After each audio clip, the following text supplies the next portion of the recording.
इच्छा पूरा हो गया तो भाई भगवान प्रसन्न हो गए। और प्रसन्न होकर के राजा को स्वप्न दिए। जो राजा थे, चंकेत राजा थे, उनको भगवान ने स्वप्न दिया भोर में। और स्वप्न में कहा कि राजन, जो दोनों बनिया हैं जिनको तुमने कारागार में बंद किया हुआ है, उनको सुबह होते ही छोड़ देना।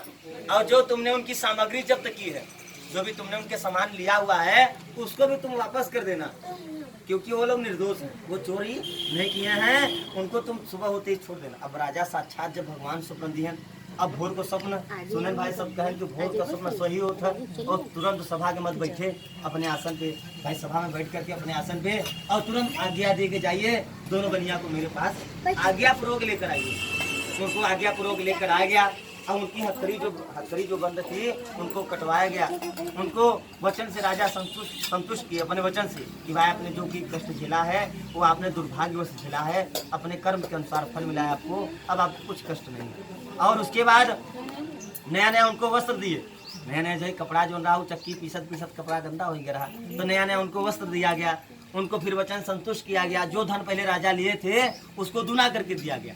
मतलब दूना का मतलब कि अगर जहाँ कर एक बोरिया 2 बोरिया चावल गेहूँ रहा हुए तो ओके फिर है दूना करके दिया गया। और फिर बनिया से कहन, बनिया अब अपने घर को जाइए, अब आपको कुछ भय नहीं है।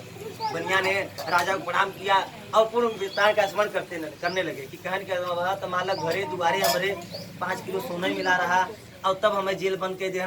अब यहाँ तो पूरा ही पूरा दे दिया मजे का, अब पता चला हमें फांसी न लगा देंगे। उस सोच के बेचारू टेंशन में न तो कुछ बोल पाए और न तो डोल पाए, न तो तो जा सकत है। अब राजा सोचन के असकत, तो फिर राजा कहन अच्छा है बनिया, अब तुमको कुछ कष्ट नहीं है, अब तुम अपने घर को जा